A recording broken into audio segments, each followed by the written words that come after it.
Mayong adlaw sa tanan, mayong buntag o gabi man. Unang-una, nagpasalamat kita sa atong Ginoo sa nagtugyan sa atong kinabuhi, mga siya atong pasalamatan sa tanang panahon. O atong ang yun ang atong Ginoo nga kita iyang ubanan sa tanang panahon. O bahin sa kahimtang sa matagusa, dili nato masabtan ang atong kinabuhi tungod kay atong kinabuhi doon na may utlanan busa nagapahinomdom ang Dios kanato kanunay mag-andam ta permi. Unang-una, kami nakikiramay sa pamilyang naiwan ni Pastor Popong, kay Willen, sa mga anak. Nakikiramay kami.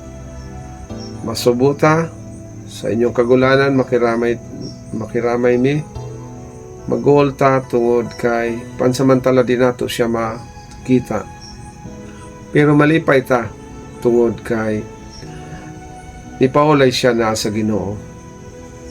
So kana nga kalipay tungod kay ang sulat, ang gibilin nga sulat sa Ginoo sa atong tanan nga mao nga bulahan ang nangamatay nga sukad karon nangamatay diha sa Ginoo.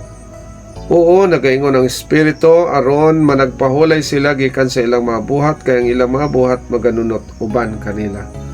Mao ning atong ikalipay mga igsoon, kay bisan pahulay si Pastor Popong ang buhat kayang gibilin, ang buhat kayang gipuhat nga kini siya naging aktibo sa buluhaton sa Ginoo nga mao ni mo balik mo sunod sab kaniya.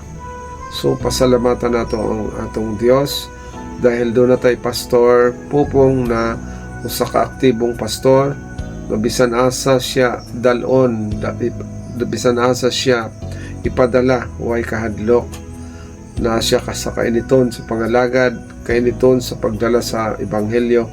Muna atong pasalamatan sa Ginoo. O na akong sabtan siya ang kinabuhi, labi na natong suwa pa siya maminyo, nagsikap gud siya, ningkamot siya nga makahibalo sa pulong sa Dios. Nga mauna mga 1992 akong na alala na kanunay siyang maadto sa mission field dito sa atong opisina. Unya maghangi siya maingon, "Kuya, magtuon ta sa pulong sa propesya sa hula." Kay gustong-gusto nila gyud. Muna nga kauban si Brother Oding, sila maadto o magtuon ni. O sa diha nang miabot ang panahon na ako na po na may pahulay tungod nagkasakita, sila na po na nasa buhat, gitawag siya sa buhat. O mauna sa pagkatawag sa iya sa buhat, naging aktibo siya. O mao na atong pasalamatan. Ako bisan may pahulay ko na itong panahon na miingon siya nako, Kuya Peter, ang imong libro bisan may pahulay ka karon, dili ka nagbuhat, pero ang imong libro nga nagibilin, nagalakaw, nagasangyaw sa may balita, kay mao man to yang gidala. So mauna nga atong pasalamatan siya sa iyang kaisog, kadasig sa buluhaton nga way siya kahadlok. Sa diha na sab nga naminyo siya, nasaksihan nato ang iyang kaminyoon, antod nagkaanak, antod nga pila ang iyang anak, sila RR, sila Ay, o guban pa diha, pinsa pa man diha ang iyang mga anak, kay magkalagyo man mi. Hangtod na miabot ang panahon na dili na ko malimtan na assign ko sa Vietnam, o usa siya doon sa akong kauban sa Vietnam.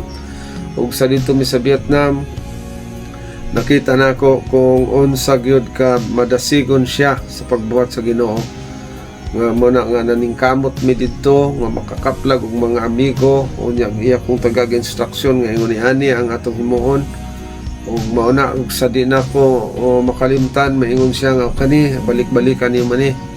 Ug doon na dito Pinoy nga among nasabtan nga murag nabalitaan na mo atong panahon na nga kinahanglan ang to siyang mahibalag. So nanikamot mi nga among madtuan. O sa kadasig niya sa buluhaton sa Ginoo, doon ay mga instruction siya nako nga iyang gibilin, o ngayon siya magmadasigong ka dinhi sa Vietnam, kay bisan pag ikaw na lang di ari kay mo pila raman siya ka 3 weeks na mi magkauban dito, muuli na siya. O hantod manguli mi, unya ako ang mubalik, magsulo ko dito, yan akong biyaan niya dito. Sa dihang nagkakauban kami, kung nasamtan nga talagang ang iyahang plano talaga sa buhat sa Ginoo, na siya sa aktibong pagbuhat. Unya sa di na ako makalimtan sa matag himamat na maog tao ug unsa na pag-approach, labi na gyud dito sa maong lugar, lahi sila ang ilang pamaagi. Sa immigration pa lang, pagpasok na mo sa airport, pagpasok na mo dito, yung siya mag-andam ta diri o sa show money base og ma-interview ta o ato na yato ikapakita. So pareho ta magdala ta og tag $400. So iya 400, ako 400 para na mission money papakita to.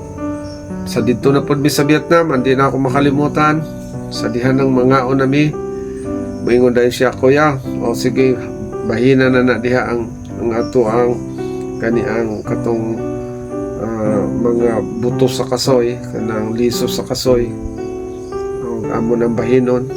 Insya tag napulo taka buok, inapulo mo, napulo ako. Kada unsay among tungaon gusto na mo, mo ni kadaghan imo mo opening ako.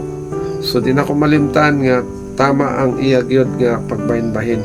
Muna si Pastor Popong, labi na gyud sa buluhaton, ang talentong gihatag niya, atong pasalamatan ang Ginoo, gigamit siya sa dugang panahon.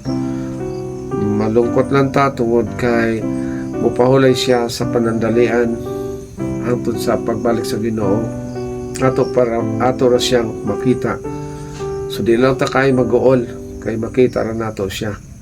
Ang malaga atong makita ang iyang buhat, o sa buluhaton aktibo siya.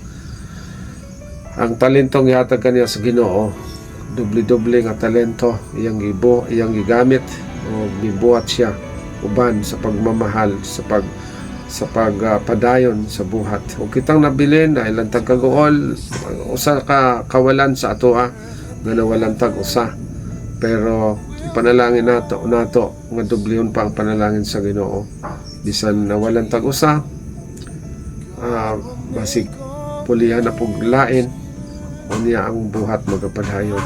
Sa mga naiwan, sa pamilyang naiwan, sa mga kaparyantihan, labi na sa kay Willen, sa mga kaigsonan, di nang tamagool kay Willen o ayaw kagool kay ang Ginoo na sayod sa tanan. Kay RR, kay Ay ayaw tagkagool, dili ta kay magsubo. Kay ang inyong amahan, sa kay Willen, ang inyong mahal na asawa, gigamit sa Ginoo para mapasulong ang buluhaton. O ato ra siyang makita balang araw, no? So ang atong panalangin nga magdinasigay ta ang matag usa. Dining kalibutan na moagi ta kausaraman, mupahulay, mubalik ang Ginoo, unya kitang tanan mga kauban, usa man ta ka pamilya sa Ginoo. Po atong daygon ang Dios ug dalaygon ang ngalan sa Dios. Atong pasalamatan sa lahat ng panahon na ang atong igsoon bisan siya mupahulay, pero atong paabuton nga sa iyang pagbalik sa Ginoo, sa pagkatawag niya, makita nato siya o magkausa ta sa wala ni katapusan. Mao ni akong pasalamat sa Ginoo. Mas mag-uol man ta, pero ang kining kagulanan lumalabay lang. Hatagan ta o taas nga play ang Ginoo, magalipay ka nato, pinagi siya mga pulong aron dili ta mag-uol, bisan pa biyaan ta ni Popong sa kaunting panahon, sa gamay kaayong panahon, magkahibalag na kita sa umalabot na panahon. So pakikiramay muli sa ato ang naiwan nga nabilin na Willen, kay RR, kay Ay at sa mga kamag-anak. Makiramay kami sa inyo at ang Diyos magapanalangin sa inyo, magahatag ka ninyo o kadasig na binagayod sa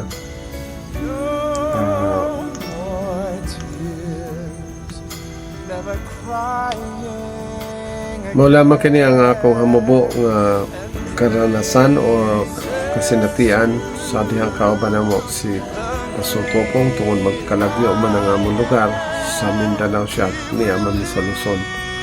So ang Ginoo magapanalangin ka natong tanan. Pakikiramay muli sa pamilyang naiwan. Mao ni akong pagampo nga magdinisagay ang matag usa sa pangalan sa atong Ginoong Hesus. Amen.